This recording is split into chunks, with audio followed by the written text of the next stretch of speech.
السلام عليكم ورحمة الله. الحمد لله رب العالمين، والصلاة والسلام على رسوله الأمين وعلى آله وصحبه أجمعين. أما بعد، رب اشرح لي صدري ويسر لي أمري واحلل عقدة من لساني يفقهوا قولي. أعوذ بالله من الشيطان الرجيم. بسم الله الرحمن الرحيم. إن إبراهيم كان أمة قانتا لله حنيفا ولم يك من المشركين. ആദരണീയരായ രക്ഷിതാക്കളെ, സഹോദരി സഹോദരന്മാരെ, നമ്മൾ ഇന്ന് സംസാരിക്കുന്നത് ഖലീലുല്ലാഹി ഇബ്രാഹിം നബി അലൈഹി സ്വലാത്തു വസ്സലാം അദ്ദേഹത്തിന്റെ ആ ഒരു ചരിത്രത്തെ കുറിച്ചാണ് നമ്മൾ ഇന്ന് സംസാരിക്കുന്നത്.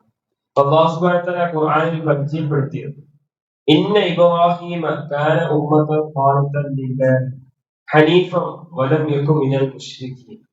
ഇബ്രാഹിം ഒരു സമുദായമായിരുന്നു, പൂർണ്ണമായിട്ടും അള്ളാഹുവിന്റെ മുമ്പിൽ കീഴൊതുങ്ങിയ ഒരു അടിമയായിരുന്നു. ഒരിക്കലും മുശ്രിക്കീങ്ങളിൽപ്പെട്ട ആളായിരുന്നില്ല ഇബ്രാഹിം നബി അലൈഹി സ്വലാത്തു വസ്സലാം. അപ്പൊ അത് പറയാനൊരു കാരണം എന്താണെന്ന് വെച്ചാൽ, ഏത് മതക്കാരനാണെങ്കിലും എല്ലാവരും ആ ഇബ്രാഹിമിനെ ആഗ്രഹിക്കുക, ഇബ്രാഹിമിലേക്ക് ചേർക്കപ്പെട്ട് പറയുവാൻ ആഗ്രഹിക്കും. അതുകൊണ്ട് അള്ളാഹു ഖുർആനിൽ വ്യക്തമാക്കി പറഞ്ഞതാണ്, ഇത് ജൂതന്മാരോടും ക്രിസ്ത്യാനികളോടുമാണ്. വലം യകു മിനൽ മുശ്രിക്കീൻ, ഇബ്രാഹിം മുശ്രിക്ക് ആയിരുന്നില്ല. മറ്റൊരു ആയത്തിൽ അല്ലാഹു സുബ്ഹാനഹു വ തആല പറയുന്നത് കാണാൻ സാധിക്കും, വത്തഖദല്ലാഹു ഇബ്രാഹീമ ഖലീല. അല്ലാഹു സുബ്ഹാനഹു വ തആല ഇബ്രാഹിമിനെ ഖലീലായി സ്വീകരിച്ചു, അഥവാ അള്ളാഹുവിന്റെ അടുത്ത കൂട്ടുകാരനായിട്ട് അള്ളാഹു സ്വീകരിച്ചു. അപ്പൊ അങ്ങനെയുള്ള ഒരാളെ സംബന്ധിച്ചാണ് ഇൻഷാ അല്ലാഹ് നമ്മൾ ഇന്ന് സംസാരിക്കുന്നത്. ഖുർആനിൽ ആദ്യം മുതൽ അവസാനം വരെ പലയിടങ്ങളിലായി അല്ലാഹു സുബ്ഹാനഹു വ തആല ഇബ്രാഹിം നബി ഇസ്ലാമിനെ സംബന്ധിച്ച് പറയുന്നത് കാണാൻ സാധിക്കും. അതിന്റെ ഒരു ചുരുക്ക രൂപം നമ്മൾ വിശദീകരിക്കുകയാണ്. ഒന്ന്, ഇബ്രാഹിം നബി ഇസ്ലാം ജനിച്ചത് ഇറാഖിലെ ബാബിലോൺ എന്ന പറഞ്ഞ സ്ഥലത്താണ്. അപ്പൊ ബാബിലിൽ ഉള്ള ഊർ എന്ന ചെറിയൊരു ഗ്രാമത്തിലാണ് ഇബ്രാഹിം നബി ഇസ്ലാം ജനിച്ചത്. അപ്പൊ പണ്ഡിതന്മാർക്കിടയിൽ ഈ ഒരു വിഷയത്തിൽ അഭിപ്രായ വ്യത്യാസമുണ്ട്. ചില ആളുകൾ ദിമഷ്കസിലാണെന്നും ജനിച്ചതെന്നും പറയുന്നു. ഇപ്പൊ രണ്ടാമത്തേതായിട്ട് പറയുന്നത്, ഇബ്രാഹിം നബി ഇസ്ലാമിന്റെ പിതാവ് നമുക്ക് എല്ലാവർക്കും അറിയാവുന്നതാണ്, അദ്ദേഹത്തിന്റെ പേര് ആസർ. അപ്പൊ അദ്ദേഹത്തിന്റെ സുറിയാനി ഭാഷയിലുള്ള ശരിക്കുള്ള യഥാർത്ഥ പേര് താരിഖ് എന്നായിരുന്നു. അപ്പൊ സുറിയാനി ഭാഷയിൽ താരിഖ് എന്നും മറ്റുള്ള ഭാഷയിൽ ആസർ എന്നും വിളിക്കപ്പെടും. അപ്പൊ സുറിയാനി ഭാഷ എന്നുള്ളത് ഇഞ്ചീലിന്റെ ഒരു ഭാഷയാണ്. സുറിയാനി അരമിക്കും കൂടെ ചേർന്ന ഒരു ഭാഷയാണ് ആ ഇഞ്ചീലിൽ കാണപ്പെടുന്നത്. അല്ലാഹു സുബ്ഹാനഹു വ തആല ഖുർആനിൽ ഉപയോഗിച്ചത് ആസർ എന്ന പേരാണ്. വഇദ് ഖാല ഇബ്രാഹിം ലിഅബീഹി ആസർ തത്തഖിദു അസ്നാമൻ ആലിഹത. ഇബ്രാഹിം അലൈഹി ഇസ്ലാം തന്റെ പിതാവായ ആസറിനോട് പറഞ്ഞ സന്ദർഭം, താങ്കൾ വിഗ്രഹങ്ങളെ ഇലാഹുകളായി സ്വീകരിക്കുന്നു എന്ന് ചോദിക്കുന്ന ആ സന്ദർഭം.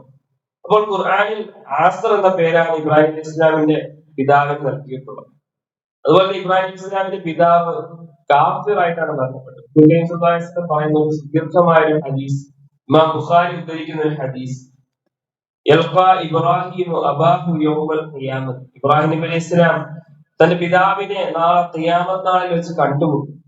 വഅലാ വജ്ഹി ആസറ ഖതറത്തുൻ വഗബറത്തുൻ. ആ കണ്ടുമുട്ടുന്ന സമയം ആ പിതാവായ ആസറിന്റെ മുഖത്ത് പേടിച്ച് ഇരുണ്ട് കറുത്ത മുഖമായി, പൊടിപടലങ്ങൾ തട്ടിയ ആ മുഖത്ത്. ഫയഖൂലു ലഹു ഇബ്രാഹിം, ആ സമയത്ത് ഇബ്രാഹിം അലൈഹി ഇസ്ലാം ആ പിതാവിനോട് പറയും, അലം അഖുൽ ലക ലാ തഅ്സനി. ഉപ്പ, ഞാൻ പറഞ്ഞില്ലേ താങ്കളോട് എന്നെ ധിക്കരിക്കാൻ പാടില്ല, എന്നെ അനുസരിക്കണമെന്ന് പലകുറി ഞാൻ പറഞ്ഞിട്ടില്ലേ എന്ന് ഇബ്രാഹിം അലൈഹി ഇസ്ലാം പിതാവിനോട് പറയും. ഫയഖൂലു അബാഹു, അപ്പോൾ ആ പിതാവ് തിരിച്ചു പറയാ, മകനെ, ഇന്ന് ഞാൻ നിന്നെ ധിക്കരിക്കില്ല, പക്ഷെ എന്താണ് കാര്യം കഴിഞ്ഞു, മരണത്തോടു കൂടി അത് കഴിഞ്ഞു. ഇബ്രാഹിം, അപ്പോൾ ഇബ്രാഹിം അലൈഹി ഇസ്ലാം അള്ളാഹുവിനോട് പറയുകയാണ്, യാ റബ്ബി ഇന്നക വഅദനി അല്ല തുഖ്സിനി യൗമ യുബഅസൂൻ. അല്ലാഹുവേ, നീ എനിക്ക് വാഗ്ദാനം ചെയ്തിട്ടുണ്ട്, നാളെ ആഖിറത്തിൽ, നാളെ ഖിയാമത്ത് നാളിൽ നീ എന്നെ നിന്ദിതരുടെ കൂട്ടത്തിൽ ആക്കൂല എന്ന് നീ വാഗ്ദാനം ചെയ്തിട്ടുണ്ട് റബ്ബേ. എന്റെ പിതാവ് ഈ ഒരു അവസ്ഥയിലാകുമ്പോൾ അതിനേക്കാൾ വലിയ നിന്ദത എന്താണ് റബ്ബേ എന്ന് അല്ലാഹു സുബ്ഹാനഹു വ തആല ഇബ്രാഹിം അലൈഹി ഇസ്ലാം ചോദിക്കുകയാണ്. പക്ഷെ അല്ലാഹു സുബ്ഹാനഹു വ തആല മറുപടി എന്താണ് നൽകിയത്? ഇന്നി ഹറംതുൽ ജന്നത അലൽ കാഫിർ, കാഫിറുകൾക്ക് ഞാൻ സ്വർഗ്ഗം നിഷിദ്ധമാക്കിയിരിക്കുന്നു എന്ന് അല്ലാഹു സുബ്ഹാനഹു വ തആല മറുപടി നൽകുകയാണ്. അഥവാ ഇബ്രാഹിം നബി ഇസ്ലാമിന്റെ പിതാവ് നാളെ ആഖിറത്തിൽ നരകത്തിലാണ്, കാഫിറായിട്ടാണ് മരണപ്പെട്ടതെന്നാണ് ഒരു ഹദീസ് മനസ്സിലാക്കാൻ സാധിക്കുന്നത്. പ്രിയപ്പെട്ടവരൊന്ന് ആലോചിച്ച് നോക്കിയേ. നേരത്തെ സൂചിപ്പിച്ച ഖലീലുല്ലാഹി ഇബ്രാഹിം നബി അലൈഹി ഇസ്ലാമിന്റെ ആ ഒരു പിതാവിന് അള്ളാഹു കൊടുക്കാത്ത ഒരു ഹിദായത്താണ് അള്ളാഹു നമുക്ക് നൽകിയിട്ടുള്ളത്. അപ്പൊ അള്ളാഹുവിന്റെ പ്രത്യേക ഒരു തൗഫീഖാണ്. അപ്പൊ നമ്മൾ അതിനെ അള്ളാഹുവിനെ ശുക്ർ ചെയ്യണം. അള്ളാഹുവിന്റെ അടിമകളിൽ നിന്ന് അള്ളാഹു തിരഞ്ഞെടുക്കുകയാണ്. അപ്പം യഹ്ദി മൻ യശാ, അള്ളാഹു ഉദ്ദേശിക്കുന്ന ആൾക്കാരെ അള്ളാഹു തിരഞ്ഞെടുക്കുകയാണ്. ആ ഉദ്ദേശിച്ചവരുടെ കൂട്ടത്തിൽ നമ്മളും പെട്ടു എന്നുള്ളത് അത് അള്ളാഹു നമ്മളോട് ചെയ്ത ഏറ്റവും വലിയൊരു തൗഫീഖാണ്. അത് നമുക്ക് തീർത്താൽ തീരാത്ത ഒരു ശുക്ർ ചെയ്യേണ്ട ഒരു കാര്യമാണ്. അപ്പൊ ദുആ ചെയ്യണം ഇസ്തിഖാമത്തിന് വേണ്ടി. മരണം വരെ ഈ ഒരു തൗഹീദിൽ നിലനിൽക്കാൻ വേണ്ടി അള്ളാഹുവിനോട് നമ്മൾ ദുആ ചെയ്യണം. അതുപോലെ തന്നെ അള്ളാഹുവിന്റെ ഭവനങ്ങളായ പള്ളികൾ, അപ്പൊ അതിലെ ഒരു പരിപാടി നടക്കുമ്പോൾ നമ്മൾ തീർച്ചയായും പങ്കെടുക്കേണ്ടത് നമ്മുടെ ഒരു ബാധ്യത കൂടിയാണ്. അപ്പൊ ആ ഒരു സമയത്ത് ആ സംഭാഷണം നാളെ ആഫത്തിൽ നടന്നുകൊണ്ടിരിക്കുകയാണ്. റസൂലുള്ളാഹി പറയുകയാണ്, സുമ്മ യുഖാലു, പിന്നെ ഇബ്രാഹിം നബി ഇസ്ലാമിനോട് പറയപ്പെടും, യാ ഇബ്രാഹിം മാ തഹ്ത റിജ്ലൈക്, ഇബ്രാഹിമേ നിന്റെ കാലിന്റെ അടിയിൽ എന്താണ്? ഇബ്രാഹിം നബി ഇസ്ലാം നോക്കും, ഫൈദാ ഹുവ ബിദീഖിൻ മുൽതഖിഖൂൻ, ഇബ്രാഹിം നബി ഇസ്ലാം തന്റെ കാലിന്റെ അടിയിലേക്ക് നോക്കുമ്പോൾ അവിടെ ഒരു കഴുതപ്പുലിയെ കാണും. ചത്ത കഴുതപ്പുലി, അത് ചോര പുരണ്ടിട്ടാണ്. ഇബ്രാഹിം നബി ഇസ്ലാം അതിന്റെ കാല് പിടിച്ച് നരകത്തിലേക്ക് വലിച്ചെറിയും. അത് ഇബ്രാഹിം നബി ഇസ്ലാമിന്റെ പിതാവിന്റെ രൂപമാണെന്നാണ് റസൂൽ കരീം സ്വല്ലല്ലാഹു അലൈഹി വസല്ലം പഠിപ്പിച്ചത്. അതാണ് ഹദീസിൽ ഇബ്രാഹിം നബി ഇസ്ലാമിന്റെ ആ ഒരു പിതാവിനെ സംബന്ധിച്ച് വന്നിട്ടുള്ളത്. ചരിത്രത്തിൽ കാണാം, അദ്ദേഹത്തിന്റെ പിതാവ് ചെയ്യുന്ന ആളാണ് കല്ലുകൊണ്ടും മരങ്ങൾ കൊണ്ടും ബിംബങ്ങൾ ഉണ്ടാക്കി വിൽക്കുന്നതായിരുന്നു ഇബ്രാഹിം നബി ഇസ്ലാമിന്റെ ആ പിതാവിന്റെ ജോലി. അടുത്തതായിട്ട് നമുക്ക് ചരിത്രത്തിൽ കാണാൻ സാധിക്കുന്നത് ഇബ്രാഹിം നബി ഇസ്ലാമിന്റെ ഭാര്യ. ഹദീസിലും ഖുർആനിലും പറയപ്പെട്ടതായിട്ട് രണ്ട് ഭാര്യമാരാണുള്ളത്. ഒന്ന് സാറ, രണ്ട് ഹാജറ ബീവി. അപ്പൊ സാറ ഇബ്രാഹിം നബി ഇസ്ലാമിന്റെ ഉപ്പയുടെ സഹോദരന്റെ മകളാണ്. അന്ന് ഇബ്രാഹിം നബി ഇസ്ലാമും ഈ സാറയും മാത്രമാണ് മുസ്ലിമായിട്ട് ഈ ലോകത്തുണ്ടായിരുന്നത്. അപ്പൊ വേറെ ആരും ഉണ്ടായിരുന്നില്ല. അപ്പൊ അവരെ കല്യാണം കഴിച്ചു, മക്കൾ ഉണ്ടായിരുന്നില്ല ആദ്യത്തെ. അപ്പൊ സാറ മരണപ്പെട്ടതിന് ശേഷമാണ് ഇബ്രാഹിം നബി ഇസ്ലാം രണ്ട് അറബ് വംശജരായ സ്ത്രീകളെ കല്യാണം കഴിച്ചത്. അപ്പൊ അതിലും മക്കൾ ഉണ്ടായിട്ടുണ്ട്. മൊത്തം ഇബ്രാഹിം നബി ഇസ്ലാമിന് 11ഓളം മക്കളുണ്ട്, 4 ഭാര്യമാരുമുണ്ട്. ഇതിൽ അറിയപ്പെട്ടത് 2 ഭാര്യമാരും 2 മക്കളുമാണ് ഖുർആനും ഹദീസും പറയും. അപ്പൊ രണ്ടാമത്തെ ഭാര്യ ഹാജറ, നമുക്കറിയാം നമ്മുടെ ഉമ്മ ഹാജറ, റസൂൽ കരീം സ്വല്ലല്ലാഹു അലൈഹി വസല്ലമയുടെ ഉമ്മ ഹാജറ. അപ്പൊ ഹാജറ ഇബ്രാഹിം നബി ഇസ്ലാമിന് കിട്ടാനുള്ള കാരണം ഖുർആൻ ചരിത്രം കഴിഞ്ഞ റമദാനിൽ പറഞ്ഞതാണ്. ഇബ്രാഹിം നബി ഇസ്ലാം ആ സാറയുമായിട്ട് ഈജിപ്തിലേക്ക് യാത്ര പോയ സന്ദർഭവും ആ മിസ്രിലേക്ക് യാത്ര പോയ അവിടെ വെച്ചൊരു ഭരണാധികാരി സാറയെ ആ ഒരു വശത്താക്കാൻ ശ്രമിക്കുകയും ആ ഒരു ക്രൂരനായ ഭരണാധികാരിക്ക് അള്ളാഹുവിന്റെ ഒരു ശിക്ഷ ഇറങ്ങുകയും, അപ്പൊ ഇതൊരു സാധാരണക്കാരിൽ നിന്ന് മനസ്സിലാക്കിയ ആ ഒരു ഭരണാധികാരി ഒരു അടിമ സ്ത്രീയെ സമ്മാനമായി നൽകുകയാണ്. ആർക്ക്? സാറാ ബീവിക്ക്. അപ്പം ആ രാജാവ് ചോദിച്ച ആ സന്ദർഭത്തിൽ ഇബ്രാഹിം ഇസ്ലാമോട് സാറയോട് പറഞ്ഞു, രാജാവ് ചോദിച്ചാൽ നീ ആരാണെന്ന് പറയണം. അപ്പോൾ ഞാൻ പറയും നീ എന്റെ സഹോദരിയാണെന്ന് പറയണം. ഇബ്രാഹിം ഇസ്ലാം 3 കളവുകളാണ് പറഞ്ഞത്. 2 അള്ളാഹുവിന്റെ ദഅവത്തിന്റെ വിഷയത്തിലാണ്, 1 ഈ സാറയുടെ വിഷയത്തിലാണ്. 3 കളവുകളാണ് ഇബ്രാഹിം ഇസ്ലാം പറഞ്ഞത് നമുക്ക് ചരിത്രത്തിൽ കാണാൻ സാധിക്കും. നാളെ ആഖിറത്തിൽ ശഫാഅത്തിന്റെ സമയത്ത് ഇബ്രാഹിം ഇസ്ലാം പറയും, റസൂൽ സ്വല്ലല്ലാഹു അലൈഹി വസല്ലം ഹദീസിൽ എടുത്തു പറഞ്ഞു, എല്ലാവരും ഇബ്രാഹിം ഇസ്ലാമിന്റെ അടുക്കലേക്ക് വരും. അപ്പൊ അള്ളാഹുവിന്റെ അടുത്ത് ആ ഷഫാഅത്തിന് വേണ്ടിയിട്ട്, ഷഫാഅത്ത് ചെയ്യാൻ വേണ്ടിയിട്ട് ഇബ്രാഹിം ഇസ്ലാമിന്റെ അടുത്ത് വരുമ്പോൾ ഇബ്രാഹിം ഇസ്ലാം പറയുന്ന, എനിക്കിന്ന് പേടിയാണ്, ഇന്ന് എന്റെ റബ്ബ് കോപിച്ചിട്ടുണ്ട്, ദേഷ്യത്തിലാണ്. അപ്പൊ ഇതുവരെ അള്ളാഹു അങ്ങനെ ദേഷ്യപ്പെട്ടില്ല, ഇനി അങ്ങനെ ദേഷ്യപ്പെടുകയും അത്രയും കോപത്തിലാണ് അള്ളാഹു സുബ്ഹാനഹു വ തആല. എന്നിട്ട് ആ 3 കളവുകൾ ഇബ്രാഹിം ഇസ്ലാം എടുത്തു പറയും, ഞാൻ ഇങ്ങനെയൊക്കെ ചെയ്തിട്ടുണ്ട്, അതുകൊണ്ട് ഇന്ന് നെഫ്സി എനിക്ക് എന്നെ സ്വന്തം രക്ഷപ്പെടുത്താൻ പറ്റുന്നില്ല, നിങ്ങളെ നോക്കാൻ എനിക്ക് കഴിയില്ല എന്ന് ഇബ്രാഹിം ഇസ്ലാം ആ ഒരു കാര്യം പറയുമ്പോൾ റസൂൽ സ്വല്ലല്ലാഹു അലൈഹി വസല്ലം ഹദീസുകളാണ് പറയുന്നത്. അപ്പൊ ആരാ പറയുക? ഖലീലുല്ലാഹ് ഇബ്രാഹിം ഇസ്ലാം പറയുന്നതായിട്ട് റസൂൽ സ്വല്ലല്ലാഹു അലൈഹി വസല്ലം പറയുക. അപ്പൊ റസൂൽ സ്വല്ലല്ലാഹു അലൈഹി വസല്ലം വേറൊരു ഹദീസിൽ പറയാൻ കാണാൻ സാധിക്കും, നാളെ ആഖിറത്തിൽ ഇബ്രാഹിം ഇസ്ലാമിന്റെ ഒരു രൂപം, ഒരു രംഗം അള്ളാഹുവിന്റെ റസൂൽ വിശദീകരിക്കുന്നുണ്ട്. 2 കാൽമുട്ടും നിലത്ത് കുത്തിയിരുന്ന് 2 കൈകളും ആകാശത്തേക്ക് ഉയർത്തിയിട്ട് ഇബ്രാഹിം ഇസ്ലാം പറയുകയാണ്, യാ റബ്ബി സല്ലിം, യാ റബ്ബി സല്ലിം, അള്ളാഹുവേ ഒന്ന് രക്ഷപ്പെടുത്തണേ എന്നെ, അള്ളാഹുവേ. ഇബ്രാഹിം ഇസ്ലാമിന്റെ ആ ദുആ, ഖലീലുല്ലാഹ് ഇബ്രാഹിം ഇസ്ലാം അപ്പോൾ ആ ഒരു അവസ്ഥയിൽ ഇബ്രാഹിം ഇസ്ലാം ആ രൂപത്തിൽ ദുആ ചെയ്യുകയാണെങ്കിൽ നമ്മുടെ ഒരു അവസ്ഥ എന്തായിരിക്കും സഹോദരങ്ങളെ? അപ്പൊ നമ്മൾ വിചാരിക്കുന്നതിന് അപ്പുറമാണ് ആഖിറ. അപ്പൊ നമുക്കൊന്നും സങ്കല്പിക്കാൻ കഴിയുന്നതിനപ്പുറം പ്രയാസവും ദുരിതവുമായിരിക്കും നാളെ ആഖിറത്തിൽ എന്ന് നമ്മൾ ഓർക്കേണ്ടതുണ്ട്. അങ്ങനെ ഇബ്രാഹിം അലൈഹി സ്വലാം പറഞ്ഞ കളവാണ് തന്റെ സഹോദരിയാണ് സാറ എന്ന്. അപ്പോൾ രാജാവ് വിളിച്ചുകൊണ്ട് പോവുകയും വീട്ടിലേക്ക് കൊണ്ടുപോയി രാജാവ് കയ്യിൽ കയറി പിടിക്കാൻ ശ്രമിക്കും. പക്ഷെ പിടിക്കാൻ കഴിയുന്നില്ല, ശരീരം അനക്കാൻ കഴിയുന്നില്ല. അങ്ങനെ 3 തവണ ഇത് ആവർത്തിച്ചു. അപ്പൊ രാജാവിന് കാര്യം മനസ്സിലായി, എന്തോ ഒരു പ്രത്യേകതയുണ്ട്. രാജാവ് പെട്ടെന്ന് ഇവരെ ഒഴിവാക്കി വിടുകയും തിരിച്ചു പോകുന്ന ഒരു സമയത്ത് ഒരു അടിമ സ്ത്രീയെ, ഹാജറയെ സമ്മാനമായിട്ട് സാറയ്ക്ക് നൽകിയതൊക്കെ നമ്മൾ നേരത്തെ പറഞ്ഞിട്ടുള്ളത്. അതാണ് ഹാജറ. ഇപ്പൊ തെബിത്തിയ മിസ്രിയ ഈജിപ്തുകാരിയാണ് ഹാജറ. അങ്ങനെ സാറ ഹാജറയുമായിട്ട് വന്ന് ഇബ്രാഹിം അലൈഹി ഇസ്ലാമിന്റെ അടുക്കിലേക്ക് വരികയാണ്. ഇബ്രാഹിം അലൈഹി ഇസ്ലാം ചോദിച്ചു, എന്താണ് സംഭവിച്ചത്? അപ്പൊ നല്ലതാണ്, ഹൈറാണ് സംഭവിച്ചത്, എനിക്ക് ഹാജറയെ സമ്മാനമായിട്ട് നൽകിയിട്ടുണ്ടെന്ന് സാറാബി പറയുകയാണ്. അങ്ങനെ അവർ തിരിച്ച് ഫലസ്തീനിലേക്ക് വന്നു, പിന്നെ ഇറാഖിലേക്ക് വന്ന് തിരിച്ച് ഇറാഖിലേക്ക് തന്നെ പോവുകയാണ്. അപ്പൊ സാറ ഗർഭിണിയാവാത്തത് കൊണ്ടായിരുന്നു. അപ്പൊ സാറ മക്കളില്ലാത്ത ആ സങ്കടത്തിൽ ഹാജറയെ ഇബ്രാഹിം അലൈഹി ഇസ്ലാമിനെ സമ്മാനിച്ചു അടിമസ്ത്രീയായിട്ട്. അങ്ങനെ ഇബ്രാഹിം അലൈഹി ഇസ്ലാം ഹാജറയെ വിവാഹം ചെയ്യുകയാണ്. അങ്ങനെ ഇബ്രാഹിം അലൈഹി ഇസ്ലാമിന് അതിലൂടെ മക്കളുണ്ടായി. ആദ്യത്തെ മകൻ ഇസ്മായിൽ നബി അലൈഹി ഇസ്ലാം. ആ ഇസ്മായിൽ അലൈഹി ഇസ്ലാമിന്റെ പരമ്പരയാണ് റസൂൽ കരീം സ്വല്ലല്ലാഹു അലൈഹി വസല്ലം. അതാണ് 2 ഭാര്യമാർ, സാറ ബീവിയും ഹാജറ ബീവിയും. 2 മക്കൾ അതിൽ നിന്നുണ്ടായി, ഇസ്മായിലും ഇസ്ഹാഖും. ഇസ്മായിലും ഇസ്ഹാഖും തമ്മിൽ പ്രായ വ്യത്യാസം 3 വർഷമാണ്. 3 വയസ്സിന്റെ വ്യത്യാസമുണ്ട് ഇസ്മായിൽ നബി ഇസ്ലാമും ഇസ്ഹാഖ് നബി ഇസ്ലാമും തമ്മിൽ. ഇസ്മായിൽ നബി ഇസ്ലാം ഹാജറ ഗർഭിണിയായി ഇസ്മായിൽ നബി ഇസ്ലാം ജനിച്ചു. അപ്പോഴാണ് മക്കത്തേക്ക് പോകാനുള്ള കൽപ്പന വരുന്നതും. അത് പിന്നീട് വിശദീകരിക്കാം ഇൻഷാ അല്ലാഹ്. അപ്പൊ അങ്ങനെ ഇസ്മായിൽ നബി ഇസ്ലാം ജനിച്ച 3 വർഷം കഴിഞ്ഞിട്ടാണ് സാറ ബീവി ഗർഭിണിയാകുന്നത്, പ്രസവിക്കുന്നത്. ഇബ്രാഹിം അലൈഹി ഇസ്ലാമിന്റെ സഹോദരന്റെ മകനാണ് ആര്? ലൂത്ത് നബി അലൈഹി ഇസ്ലാം. അപ്പൊ പഴയ കാലഘട്ടത്തിലാണ് ഇബ്രാഹിം അലൈഹി ഇസ്ലാമിന്റെ സഹോദരന്റെ മകൻ. അപ്പൊ ലൂത്ത് നബി അലൈഹി ഇസ്ലാമിന്റെ കൗമിനെ നശിപ്പിക്കപ്പെട്ടു. അപ്പൊ ആ നശിപ്പിച്ച വിവരം ജിബ്രീൽ അലൈഹി ഇസ്ലാം ഇബ്രാഹിം അലൈഹി ഇസ്ലാമിന് പറഞ്ഞു കൊടുക്കുകയാണ്. അപ്പൊ ആ വാർത്ത അറിയിക്കാൻ വന്നപ്പോൾ തന്നെ ഭാര്യയെ കണ്ടു. ആര്? മലക്കുകൾ ഭാര്യയെ കണ്ടു. അത് സാറ ഇബ്രാഹിം അലൈഹി ഇസ്ലാമിന്റെ അടുക്കൽ നിൽക്കുവാണ്. അപ്പൊ ജിബ്രീൽ അലൈഹി ഇസ്ലാം സന്തോഷ വാർത്ത അറിയിക്കുകയാണ്. ആ സമയത്താണ് ആ സാറ പ്രസവിക്കാൻ പോവുകയാണ്, ഇസ്ഹാഖിനെ പ്രസവിക്കാൻ പോവുകയാണെന്ന് ഇബ്രാഹിം അലൈഹി ഇസ്ലാം ആ സന്തോഷ വാർത്ത അറിയിച്ചത്.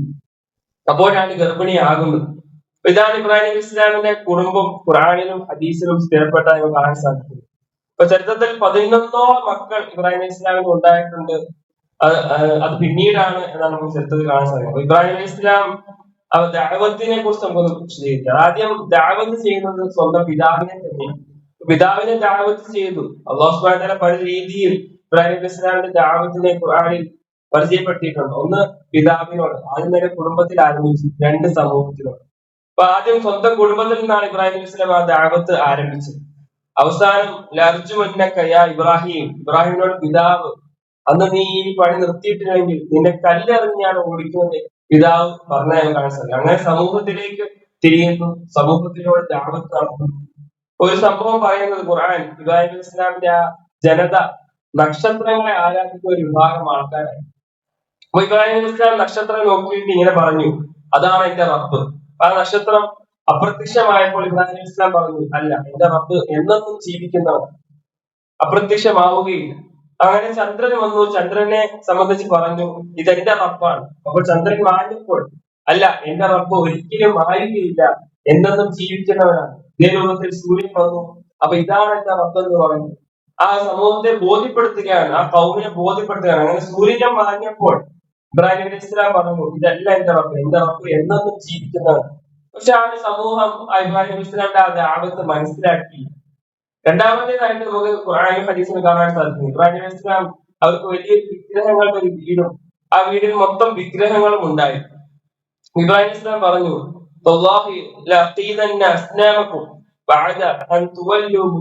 ഒരു പെരുന്നാൾ ദിവസം, ആ ഒരു സമൂഹത്തിൽ പെരുന്നാൾ ദിവസം, ഒരു ആഘോഷ ദിവസം അവരൊക്കെ ആ സ്ഥലം വിട്ട് മാറി നിന്നപ്പോൾ ഇബ്രാഹിം നബി അലൈഹി ഇസ്ലാം അവിടെ തന്നെ നിന്നു.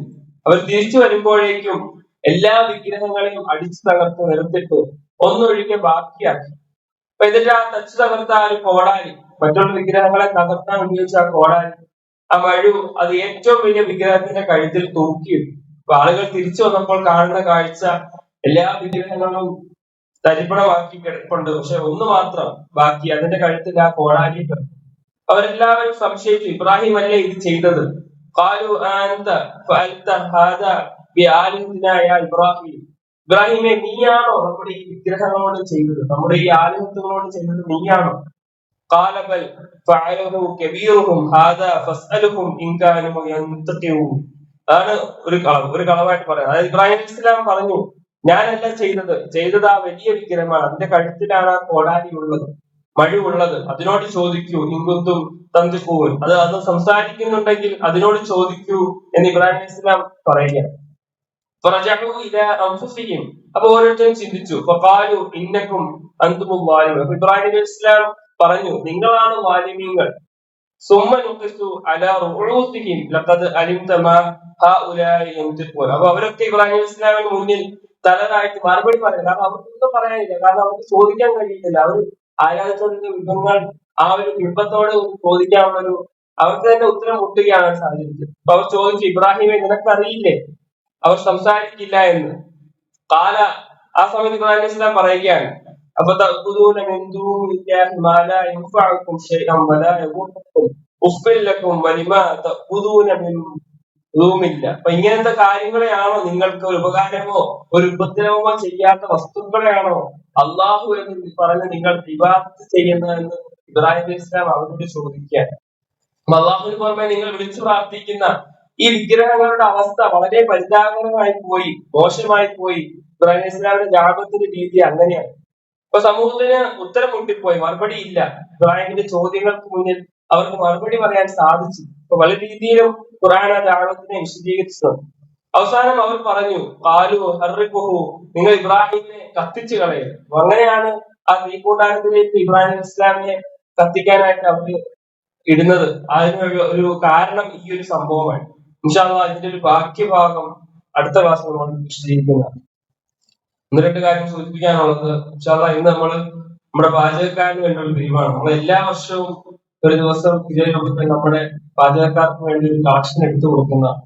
ഇൻഷാ അല്ലാഹ് നമ്മളാൽ കഴിയുന്ന രീതിയിൽ ഒരു വിഹിതം നൽകി ആ ഒരു കളക്ഷന് നമ്മൾ ഭാഗമാക്കാൻ ശ്രമിക്കണം, സഹകരിക്കണം എന്ന് ഓർമ്മപ്പെടുത്തുകയാണ്. അതുപോലെ തന്നെ നാളെ അസറിന് ശേഷം താജുദ്ദീൻ സലാഹിയുടെ ക്ലാസ് ഉണ്ടായിരിക്കുന്നതാണ്. എല്ലാവരും തന്നെ ആ ക്ലാസ്സിൽ പങ്കെടുക്കണമെന്ന് ഓർമ്മപ്പെടുത്തുകയാണ്. നമ്മുടെ ഒരുമിച്ച് കൂടൽ അള്ളാഹു കബൂൽ ചെയ്യുമാറാകട്ടെ. ആരോഗ്യവും ആഫിയത്തും ദീർഘായുസ്സ് നൽകി അള്ളാഹു അനുഗ്രഹിക്കുമാറാകട്ടെ. എല്ലാവിധ രോഗങ്ങളിൽ നിന്നും ബുദ്ധിമുട്ടുകളിൽ നിന്നും പ്രയാസങ്ങളിൽ നിന്നും അള്ളാഹു ശിഫ നൽകി അനുഗ്രഹിക്കുമാറാകട്ടെ. നമ്മുടെ കച്ചവടങ്ങളിൽ, തൊഴിലുകളിൽ, പഠനങ്ങളിൽ അള്ളാഹു ബർക്കത്ത് ചെയ്യുമാറാകട്ടെ. നമ്മൾ ഇന്ന് മരണപ്പെട്ടു പോയ നമ്മുടെ മാതാപിതാക്കൾ, ബന്ധുമിത്രാദികൾ, ആദർശ ബന്ധുക്കൾ, അവരുടെ കബറിടങ്ങൾക്ക് അള്ളാഹു വെളിച്ചം കൊടുത്ത് വിശാലത കൊടുക്കുമാറാകട്ടെ. ലോക മുസ്ലിങ്ങൾക്ക് അള്ളാഹു സമാധാനവും ശാന്തിയും നൽകി അനുഗ്രഹിക്കുമാറാകട്ടെ. ربنا آتنا في الدنيا حسنة وفي الآخرة حسنة وقنا عذاب النار. ربنا تقبل منا إنك أنت السميع العليم وتب علينا إنك أنت التواب الرحيم. سبحانك اللهم وبحمدك أشهد أن لا إله إلا أنت أستغفرك وأتوب إليك.